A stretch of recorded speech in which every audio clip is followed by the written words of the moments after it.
ভাবি, ভাবি। আরে আপা, আসো আসো, ভিতরে আসো, বসো। হ্যাঁ, বাবুর একটু দেখতে আসলাম। তা ভালো করিছো। তা ভাইয়ারে সাথে করে নিয়ে আসতে। তোমার ভাইয়া পরে আসবে না, এখন আমি একটু ওরে দেখতে আসলাম। সেই হাসপাতালে দেখেছিলাম, তাই ভাবলাম একটু বাসায় এসে দেখে যাই ও কেমন আছে। আল্লাহ রহমতে ভালোই আছে। বসো, আমি যাই তোমার জন্য একটু চা পানি নিয়ে আসি। বৌমা, বৌমা, এ দেখো বাবুর জন্য আমি কি নিয়ে আইছি। আরে মা, তুই কখন আসলি? এই তো মা, মাত্র এসে এখানে বসলাম।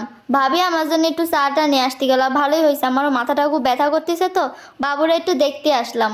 ওর জন্য মনটা একটু কিরাম করতেছিল, তো তাই আসলাম।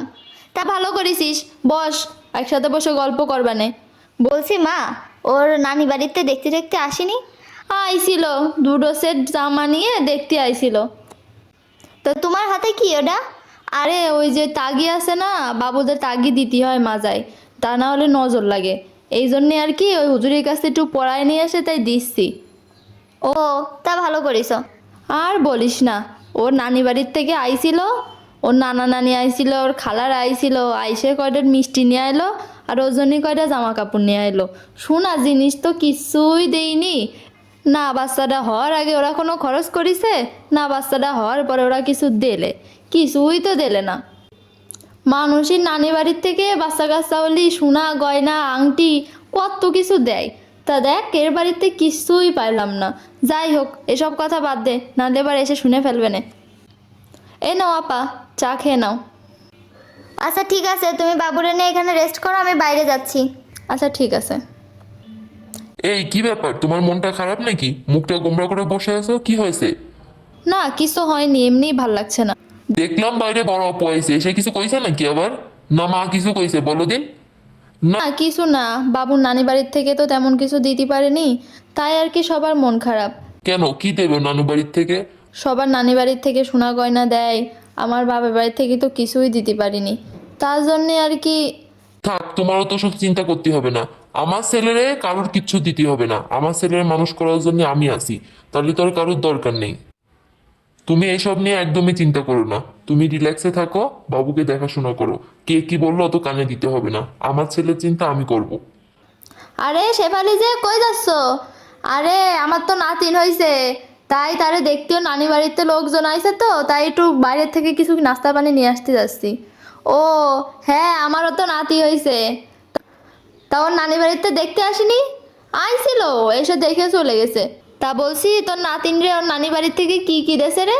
সে তো অনেক কিছুই দেছে, ওর বড় খালা একটা চেন দেছে, ওর নানিরা একটা আংটি বানায় দেছে, আর ওই বাচ্চা হওয়ার সময় যে ডেলিভারি খরচ সব ওর নানি বাড়িতে দেছে। আমার ছেলের তো একটা টাকাও খরচ হয়নি।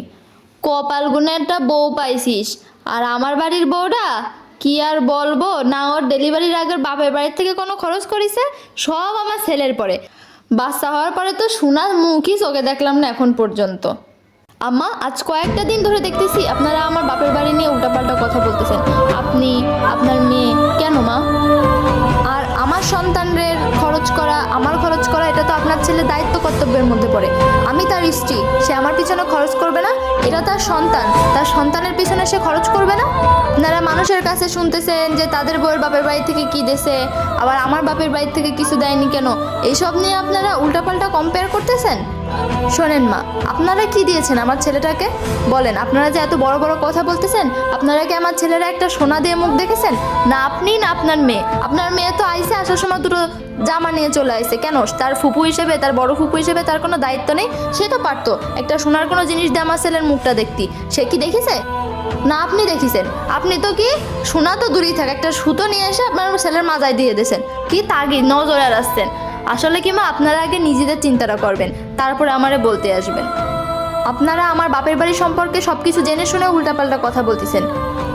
একটা কথা বলে দিচ্ছি মা, আজকে এরপর থেকে আপনি আমার ছেলে সম্পর্কে, আমার সম্পর্কে, আমার বাপের বাড়ির সম্পর্কে আর একটা বাজে কথাও বলবেন না। আপনারা আগে নিজেদের দিকটা ঠিক করুন, তারপরে অন্যের দিকটা দেখতে আসবেন।